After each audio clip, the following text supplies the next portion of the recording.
اعوذ باللہ من الشیطان الرجیم بسم اللہ الرحمن الرحیم والذین آمنوا وعملوا الصالحات سندخلهم جنات تجری من تحتها الانہار خالدین فیہا ابدا وعد اللہ حقا ومن اصدق من اللہ قیلا لیس بأمانیکم ولا امانی اہل الکتاب من یعمل سوءا یجزا به ولا یجد له من دون اللہ ولیا ولا نصیرا ومن یعمل من الصالحات من ذکر او انثى وهو مؤمن فاولئک يدخلون الجنة ولا یظلمون نقیرا ومن احسن دینا ممن اسلم وجهه للہ وهو محسن واتبع ملت ابراہیم حنیفا واتخذ اللہ ابراہیم خلیلا وللہ ما فی السماوات وما فی الارض وکان اللہ بکل شیء محیطا۔ میں نے سورہ نساء کی 122 سے لے کر 126 تک آیات تلاوت کی ہیں۔ ابھی ہم مولانا مودودی رحمۃ اللہ علیہ کی کتاب کا ایک حصہ سن رہے تھے، تو اس میں انہوں نے حضرت سیدنا ابراہیم علیہ السلام کا بھی ذکر فرمایا۔ ابراہیم علیہ السلام جس ماحول میں پیدا ہوئے وہاں کا ماحول بالکل اس کا ہی مصداق تھا، ظلمات بعضها فوق بعض، اندھیرے پر اندھیرا چڑھا ہوا تھا، پوری دنیا میں روشنی کہیں نظر نہیں آتی تھی، ساری دنیا بت خانہ بن گئی تھی، اللہ کو چھوڑ کر غیر اللہ کی پرستش، جگہ جگہ مندر، ہیکل، پوجا، اللہ کو لوگ نہیں مانتے تھے۔ خود ابراہیم علیہ السلام کا گھر تھا شرک کا، ان کے والد آدر سب سے بڑے مہنت تھے، عراق میں ان سے بڑا پیر کوئی نہیں تھا، گدی تھی، آمدنی آ رہی تھی، بہت چڑھاوے۔ اب بھی جو مندر وہاں سے برآمد ہوا ہے چاند دیوتا کا، بے شمار کوٹھڑیاں، ان گنت وہاں نوکر تھے، خادم، گائے آتی، اونٹ آتے، گلے آتے، پیسہ آتا، یعنی یہ حاضر ایسا نہیں تھا کہ کوئی بت بٹواتا جیسے ہم کہتے ہیں بکواتا تھا، ایسی نہیں بات تھی، وہ سب سے بڑا پریس تھا، جو پیر تھا نا عراق کا وہ تھا، اس سے اوپر نمرود تھا، وہ سیاسی حکمران تھا، یہ مذہبی پیشوا تھا۔ اس لیے ابراہیم علیہ السلام اگر غلط راستے پر چلتے رہتے تو بنی بنائی گدی تھی، لوگ ان کے پاؤں دباتے، ہاتھ چومتے، عیش کرتے، ایک طرف ظالم حکمران تھا۔ ایسے حالات میں قوم بگڑی ہوئی، باپ گمراہ، بادشاہ ظالم، تو ایسے حالات میں ابراہیم علیہ السلام پیدا ہوئے، اور جب اللہ تعالیٰ نے انہیں دین سے آگاہ کر دیا تو پرواہ نہیں کی، حق کا اعلان کیا، اور ایک ایسا کلمہ کہا جس کے بارے میں اللہ فرماتا جعل کلمۃ باقیۃ، اپنے بعد وہ ایک یادگار کلمہ چھوڑ گیا، اور وہ یادگار کلمہ رسول کریم علیہ السلام اللہ اکبر کہہ کر ہاتھ باندھ کر کئی مرتبہ پڑھتے، پہلے نہیں پڑھا جیسے نماز سے پہلے لوگ وجہت وجہ نہیں، سنت سے یہی ثابت اللہ اکبر کہہ کر کبھی سبحانک اللہ پڑھتے، کبھی وجہت، یہ اعلان کیا اپنی قوم کے سامنے کہ انی وجہت وجہی للذی فطر السماوات والارض، میں نے ہر شے سے منہ موڑ لیا ہے، کسی کو نہیں مانتا، نہ سیاسی حکمرانوں کو، نہ مذہبی پیشواؤں کو، نہ مندروں کو، نہ یہ ستارے چاند اور سورج کچھ کرتے ہیں، میں نے اپنا رخ اللہ کی طرف کر لیا، جس نے جب کچھ بھی نہیں تھا تو آسمان و زمین بنائے، بغیر مادے کے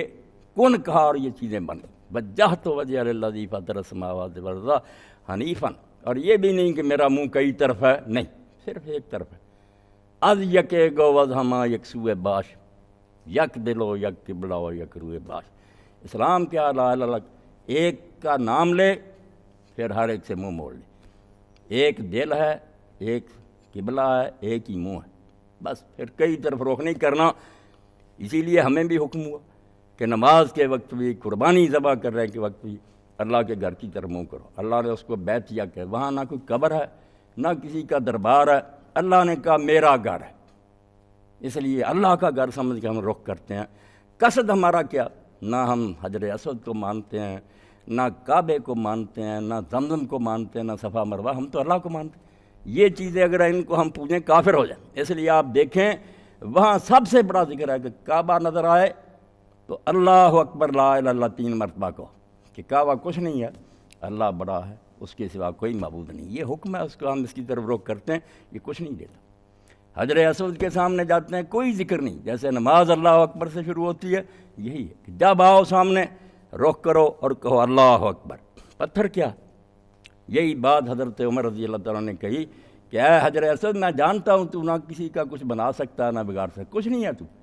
اگر میں نے اللہ کے رسول کو چومتے ہوئے نہ دیکھا ہوتا تو کبھی نہ تجھے بوسہ دیتا. یہ لوگوں کے ذہن صاف کر دیے کہ ہم بتوں کے پجاری. صفا اور مروہ پر کھڑا ہو، پہلا کام جو ہے پہاڑی پر کھڑا ہو اور کعبے کی طرف رخ کرے اور 3 بار یہ کہے اللہ اکبر اللہ اکبر اللہ. جمرات پر جائے کنکریاں مارے، ہر کنکری کے ساتھ صرف ایک ذکر اللہ اکبر اللہ اکبر. یعنی اللہ اکبر سکھایا گیا کہ مومن جو ہے صرف اللہ کی بڑائی کو مانتا. اس کا حکم ہے تو بے شک وہ کہہ دے پتھر کو ہاتھ لگائیں، اگر وہ روک دے کہ انسان کو بھی نہ سجدہ کرو، نہیں کریں. ہم تو اللہ کو مانتے ہیں، کوئی ان چیزوں کو مان. تو ابراہیم علیہ السلام نے جو اعلان کیا، اللہ کہتا ہے وہ یادگار کلمہ جعل کلمۃ باقیۃ فی عقبہ، اپنے بعد وہ یادگار چھوڑ گیا، وہ کلمہ نہیں مٹا. جو بھی بعد میں موحد پیدا ہوا، موسیٰ علیہ السلام کی امت اٹھی، عیسیٰ علیہ السلام آئے، رسول آئے. آپ دیکھیں گے جتنے نبی آئے ہیں بعد میں وہ سارے ابراہیم علیہ السلام کو امام مانتے. ان کی امتیں ان سب کا اور نبیوں کو مانے نہ مانے، ابراہیم علیہ السلام ساری امتوں کا امام. یہ مرتبہ اسی لیے انہوں نے پایا کہ بادشاہ بھی ناراض ہوا، آگ میں ڈلوا دیا. باپ نے کہا وہجرنی ملیہ، چلا جا میری نظروں سے، میں نہیں دیکھنا چاہتا، میری نگاہوں سے دور ہو جا. انہوں نے کہا سلام علیہ. ابا جی ٹھیک ہے، رخصت، میں جا رہا ہوں، میں اللہ کو پوجوں گا، میں نہیں باپ کے سامنے جھکوں گا. حالانکہ یہ بھی بہت بڑا بت ہے، باپ دادے کا طریقہ اور رسم، یہ اتنا بڑا بت ہے، اس کو توڑنا آسان ہے. صدیوں سے ایک بات چلی آتی ہے، لوگ کہتے ہیں یار یہ درست نہ ہوتی تھی، لوگ کیوں کرتے آتے. بہت بڑا یہ ہمالیہ جیسا بت ہے، اور اس کو بھی اقبال کہتے ہیں کہ اگر آدمی مومن نہ ہو تو نہیں توڑ سکتا. بندہ مومن یہ سمجھتا ہے کہ اگر تقلید بودے شیبہ نیک پیغمبر ہم رہے اجداد رفت. یہ باپ دادے کا طریقہ اگر کوئی سند ہوتا تو پیغمبر بھی اپنے باپ دادے کے طریقوں پھر چلتے رہتے. صدیوں سے بت پوجے جا رہا ہے، پوجتے، پھر انہوں نے توڑا کہ نہیں، باپ دادے کی رسم ہونا کوئی دلیل نہیں، دلیل آئی عقل سے، وہ بات معلوم بھی اللہ کا ہے. تو ابراہیم علیہ السلام نے بت توڑ دی، سچ مجھ بھی توڑے، حکمران کو بھی للکارا، باپ کو بھی جواب دیا، قوم کو بھی چھوڑا. عراق میں پیدا ہوئے، پھر کہاں کہاں گئے، مصر گئے. اس زمانے کا سفر دیکھیں، مصر، فلسطین، عرب، یہ سارے علاقے جو ہیں گھومے، جگہ جگہ گئے، سب جگہ لوگ مخالفت کرتے رہے، پرواہ نہیں. اس لیے آپ قرآن میں دیکھ لیں کسی نبی کو اللہ نے خلیل نہیں کہا، نہیں، سارے اللہ کے بندے ہیں، سب سے اللہ محبت کرتا ہے، ان کو عزت دی ہے، وہ چنے ہوئے. مگر خلیل اللہ یہاں قرآن میں دیکھیں صرف ایک کو اللہ نے یار بنایا، واتخذ اللہ ابراہیم خلیلا. ابراہیم کو اللہ نے خلیل بنایا. جن حالات میں سے وہ گزرے اور جو آزمائشوں نے پیش آئیں، وَإِذِ ابْتَلَىٰ إِبْرَاهِيمَ رَبُّهُ بِكَلِمَاتٍ فَأَتَمَّهَا، اللہ کہتا ہم نے ابراہیم علیہ السلام کو بہت باتوں میں آزمایا، مگر اس نے وہ باتیں جو پوری کر دی. اور اس لیے سورہ نجم میں دیکھیں ابراہیم علیہ السلام کی تاریخ میں ابراہیم الذی وفا، وہ ابراہیم جس نے اپنے وعدے کو نبھا دیا. اگر اس نے کہہ دیا نا میں اللہ کا ہو گیا ہوں، کر دیا. وطن چھوڑا، باپ چھوڑا، اگر حکم ہوا کہ بیوی اور بچے کو بیابان میں چھوڑا، چھوڑ گیا. اب 86 سال کی عمر میں دعائیں کر کے اسماعیل لیا تھا، رب ہب لی من الصالحین، بوڑھے ہو چکے. اور تورات میں آتا کہ اللہ سے کہا اللہ جو بت پرست ہیں ان کے گھر آباد ہیں، میں تیرا ماننے والا ہوں، ملک ملک پھر رہا ہوں، مجھے اب تک تو نے اولاد نہیں. اللہ نے سن لی. اور اس لیے آپ نے نام بھی پھر وہی رکھا جس سے نام سے ہی پتہ چلتا کہ یہ دعا کے نتیجہ میں پیدا. اسماعیل جو ہے اس زبان میں ہم سمیع اللہ کہہ دیتے ہیں، سمیع اللہ کہہ دیتے ہیں، اللہ نے سن لی. عیل اللہ کو کہتے ہیں، اس میں سن لی کہ اللہ نے سن لی دعا ابراہیم علیہ السلام کی، بیٹا دے. نام ہی یہ رکھ دیا کہ یہ میری دعا سن کر اللہ نے دیا. حکم ہو گیا کہ اس پیارے بچے کو اور بیوی کو بیابان میں چھوڑا. نہ کوئی آبادی، نہ وہاں کوئی کنواں، نہ کوئی رہائش، آتا جاتا ہی کوئی نہیں تھا. مکہ چھوڑ گیا. اور جب پھر جدا ہوا، کتنی آزمائش اللہ تعالیٰ فرماتا ہو جو ابراہیم علیہ السلام کا ہم نے امتحان کیا، کسی کا کیا، سارے امتحانوں میں سے گزار کر ہم نے اس کو اپنا دوست بنایا، وہ میرا خلیل ہے. جب بالکل پہاڑوں کے پیچھے ہونے کا وقت آ گیا، حضرت ہاجرہ نے بار بار پوچھا کہ کیوں چھوڑ کر جا رہا ہے، نہیں بولے، دل پر سل رکھ لی، جواب نہیں آیا.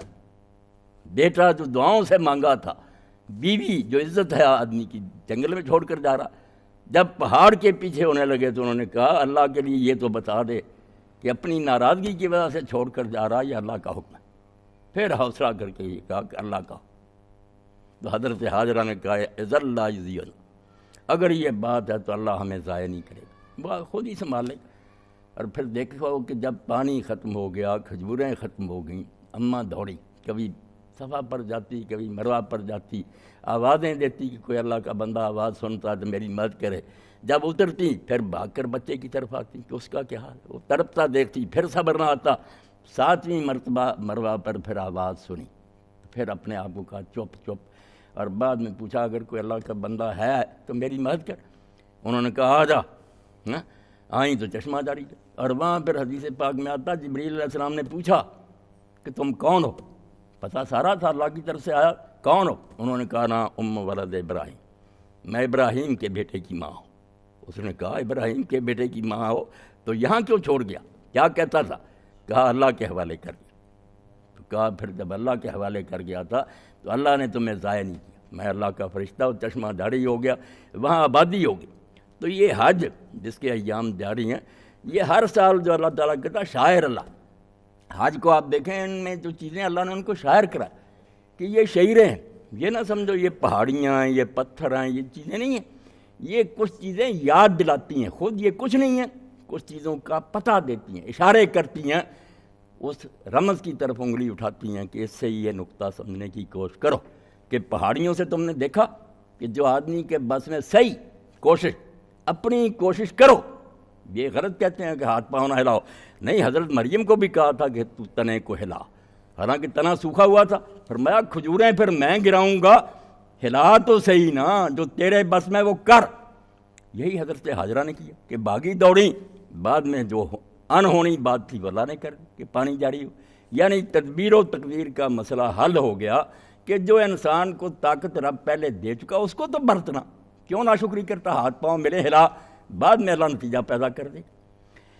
تو اللہ کہتا کہ حج ابراہیم علیہ السلام کی یادگار ہے، اس کا ایک ایک جو ہے نا قدم و زمین کا، وہ آدمی کو کچھ چیزیں بول بول کر بتاتا کہ جو اللہ کے ہو جاتے ہیں نا پھر اللہ اس طرح سنبھالتا۔ تو ابراہیم کو اللہ نے خلیل بنایا، اسی لیے کہتے ہیں کہ وَاتَّبَعَ کہ جو آدمی اپنے آپ کو اللہ کے حوالے کر دے، نیکوکار بن جائے، وَاتَّبَعَ مِلَّتَ ابراہیم حنیفا، اور ابراہیم کے طریقے پر چلے جو یکسو ہو گیا تھا، ہر طرف سے منہ موڑ کر صرف ایک اللہ کا بن گیا تھا، اور اللہ نے پھر اس کو اپنا خلیل بنا دیا۔ یہ صرف حدیث پاک سے پتہ چلا کہ رسول کریم علیہ السلام نے فرمایا اللہ نے ابراہیم کو خلیل بنایا، اور تمہارے وَلَٰكِنَّ صَاحِبَكُمْ خلیل، تمہارا نبی بھی اللہ کا خلیل ہے۔ یہ دو خلیل ثابت ہوئے، ایک قرآن سے، ایک سنت، اور کوئی خلیل نہیں، وہ اللہ کے پیارے ہیں، اچھے ہیں، خلیل جس کی گوڑی یاری ہے نا اللہ سے یہ۔